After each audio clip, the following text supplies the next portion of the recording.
네, 안녕하세요. 저 이규명 기자라고. 일자리를 찾아 대구에서 서울로 올라온 31살 최민성 씨. 아우, 뭐 집이 상당히 그가 살고 있는 집은 산자락 반지하 전셋집입니다. 이거 엄청 습해요. 벽면에 이런 데 곰팡이가 생기더라고요. 뭐 이름 모를 벌레들이 막 나오거든요. 전세 보증금만 1억 800만 원. 그나마 LH 청년 전세 대출을 받아 어렵게 구했습니다. 금리가 낮은 대신 집을 구하기 어려워서 컨디션이 그렇게 좋지 않은 집들이 대부분이에요. 원룸? 몇 달째 이사 갈 집을 찾고 있는 민성 씨. 한 60만 원, 70만 원. 결혼도 고려하고 있지만 조건에 맞는 집을 찾기가 어렵기만 합니다. 매물 자체가 거의 아예 없거든요. 뭐 월세가 뭐 한 달에 155 아니면 뭐 전세가 3억. 지금 전세보다는 월세가 훨씬 더 많다는 거죠.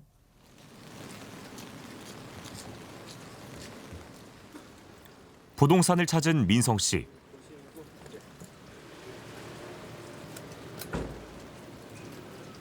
혹시 LH 전세임대 주택으로 구할 수 있는 집이 있나요?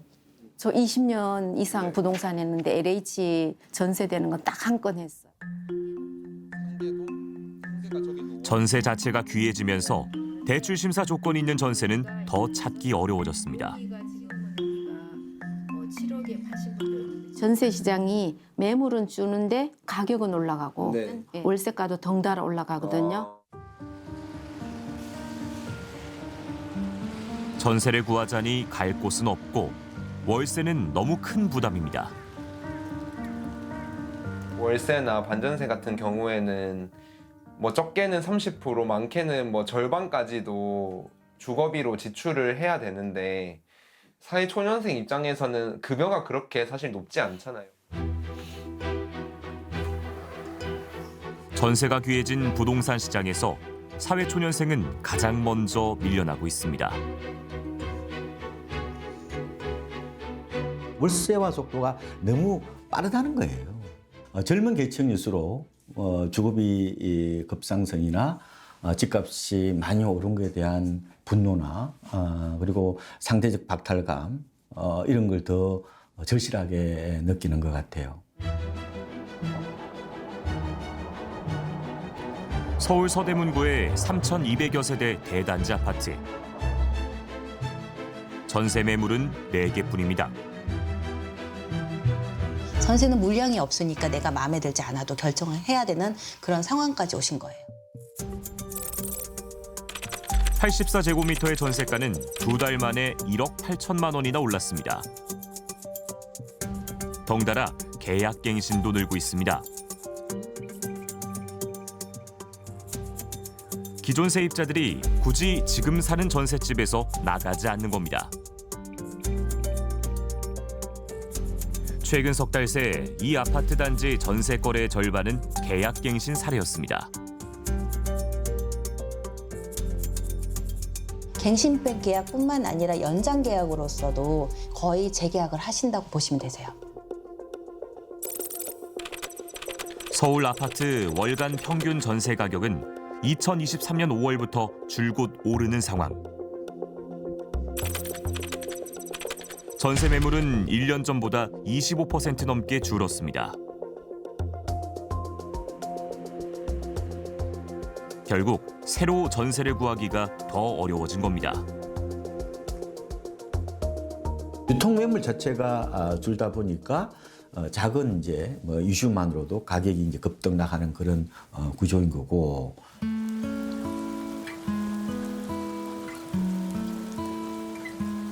경기도 성남에 전셋집을 구한 신혼부부. 그리고 4월에 결혼한 신혼부부고요. 출산을 곧 앞두고 있습니다. 직장인 서울 강남까지 왕복 2시간 반이 걸리지만 어쩔 수 없었습니다. 대출을 포함해 마련한 예산은 4억 원. 서울에서 그 돈으로는 원하는 아파트 전셋집을 찾는 건 쉽지 않았습니다. 한 정상이 있는 듯한 아파트를 가야 했고 그것도 당연히 뭐 30년 정도 된 구축 아파트고. 하지만 비아파트 전세는 꺼려졌습니다. 전세 사기 이야기가 많았어가지고 빌라는 약간 좀 선택지에서 지우게 될 수밖에 없더라고요. 결국 경기도로 눈을 돌린 두 사람. 지난해 초 59제곱미터의 이 전셋집을 3억 8천만 원에 계약했는데 1년도 안 돼 같은 아파트의 전세가는 1억 원 가까이 올랐습니다.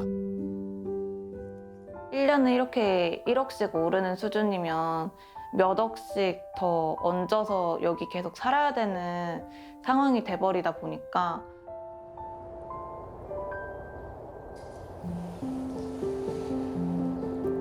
경기도 화성의 한 아파트 단지. 34살 김은정 씨는 2년여 전 전세로 이곳에 신혼집을 차렸습니다. 하지만 최근 이사를 해야 했습니다. 집주인이 집을 파셨거든요. 그래서 그분이 들어와서 거주한다고 하셔서 계약갱신 청구권을 못 써서 이사를 했어요.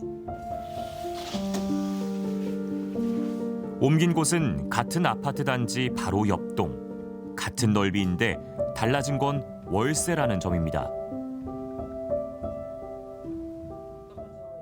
아니, 직장 원래 강남이어서 2년 사이 현재 아파트 전세가가 80% 가까이 올라 월세밖에는 선택지가 없었다고 합니다. 이 같은 아파트인데 집 주변에 전셋집도 많이 알아봤었는데 2배 뭐 이렇게 올랐던 것 같아요. 할 수 없이 월세로 들어오게 된 거죠.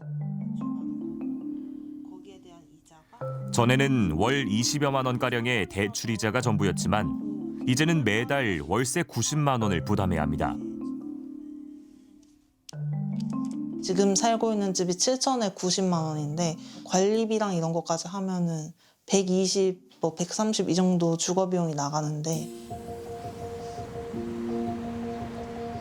늘어난 주거비에 왕복 3시간이 넘는 출퇴근 피로. 가족 계획도 자꾸 미뤄집니다. 주거 비용으로 이렇게 많은 돈을 지출하면서 종잣돈을 계획한 만큼은 모을 수가 없어가지고 아이 계획도 훨씬 더 밀릴 것 같아요. 전세난이 서울 인접 지역으로 확대되며 실수요자의 주거비 부담은 갈수록 커지고 있습니다. 주거비가 저렴한 쪽으로 일단은 하향 이동을 하는 거죠. 만약에 전세값이 올라버리면은 이게 거기에 그치지 않는단 말이에요. 보증금을 낮추고 결국 이제 월세로 지불하는 형태.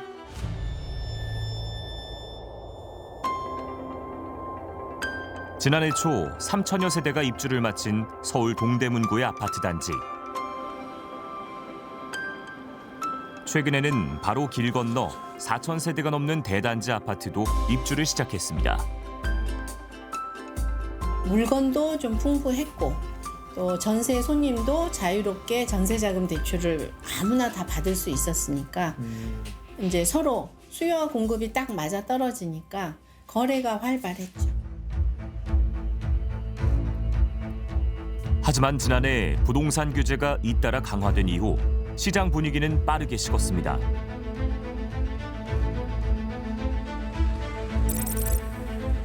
서울 동대문구의 경우 지난해 초 1,100건이 넘던 아파트 전월세 거래량이 연말엔 300건대로 급감했습니다.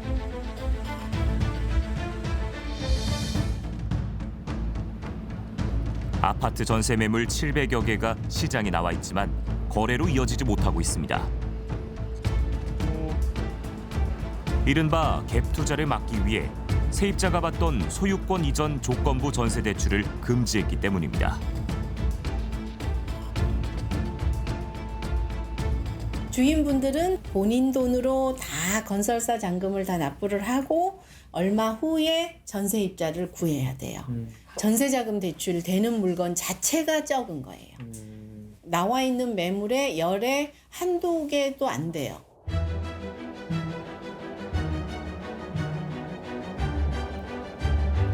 20년 만에 대단지 신축 아파트 2곳이 들어선 서울 잠실 상황은 좀 다를까요? 전세 매물이 크게 늘었지만 오히려 전세가는 치솟았습니다. 12억, 13억 정도의 이제 전세 계약이 됐다가 3, 4평 기준입니다. 지금 현재 이제 15억, 16억에 계약이 된단 말입니다. 뭐 심지어는 17억에 계약된 집도 있어요. 대출이 막힌 탓에 잔금 마련이 급한 일부 전세 매물만 거래됐을 뿐입니다. 현재까지 남아있는 전세 매물은 조합원 매물. 값도 내리지 않고 오히려 값을 올려가지고 15억 전후에서 이제 내놓는 상황인데, 전세 대신 고가의 월세와 반전세 매물이 간간히 거래되고 있습니다. 소유권 이전 조건부 대출이 막히다 보니 신축 아파트 입주 물량이 나오는데도 불구하고 세입자가 들어갈 수가 없습니다. 대출이 안 나오면 선택지는 월세밖에 없고요.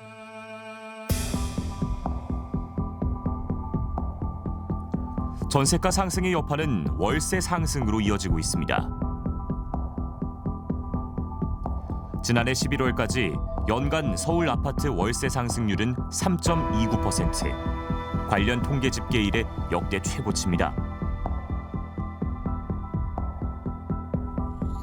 서울 아파트 평균 월세도 150만 원에 육박하고 있습니다.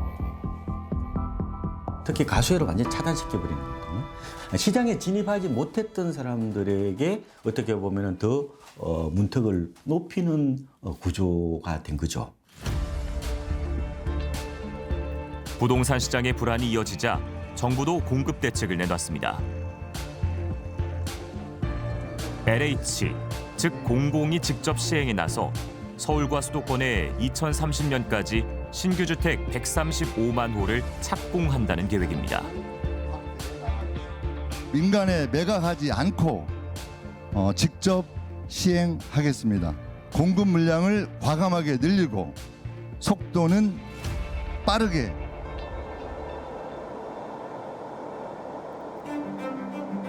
삼기 신도시 사전 청약 선호도 조사에서 1위를 차지한 경기도 하남의 교산 공공주택지구. 계획대로라면 지난해 말 첫 입주가 시작됐어야 합니다. 하지만 첫 입주 시점은 빨라야 2029년 정도로 현재는 오염토 처리 등 사전 작업 단계에 머물러 있습니다.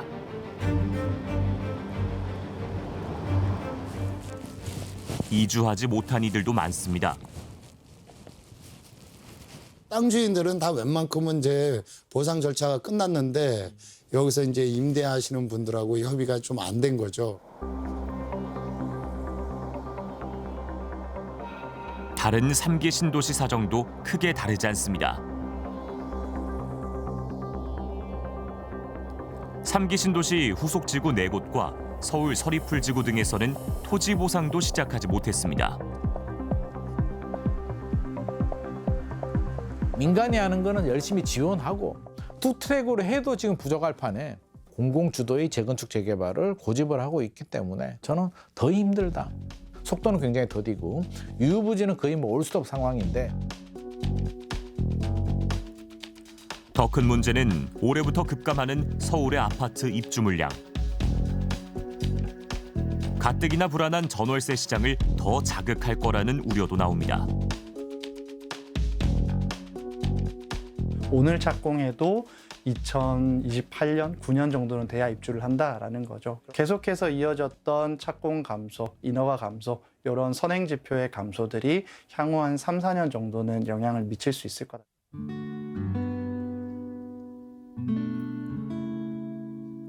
지난달 결혼한 33살 동갑내기 부부. 신혼집은 서울의 작은 오피스텔입니다. 보증금 2천만 원에 월세 100만 원. 월세는 큰 부담이었지만 다른 선택지는 찾기 어려웠습니다. 알아본 게 한 2억 초반 정도의 사실 전세였고, 이제 녹물 나오는 정도의 복도식 아파트 집들도 대기자가 몇 팀 더 있으니까 할 거면 오늘 중으로 와라. 이 집도 사실 그날 나오고 바로 보고 계약을 했거든요. 식사하시나요 집에서? 전세 사기 피해는 큰 상처가 됐습니다. 큰 목돈마저 돌려받지 못하는 상황이 되다 보니까 다시 한번 그 전세를 살기가 약간 두려워지는.